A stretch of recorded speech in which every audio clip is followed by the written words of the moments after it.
warahmatullahi wabarakatuh.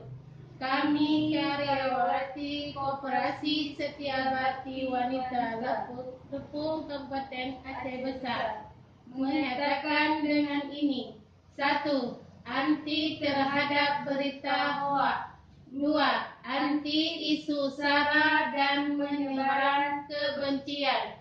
3. Mendukung Polri dalam menegakkan hukum terhadap pelaku hoaks. NKRI harga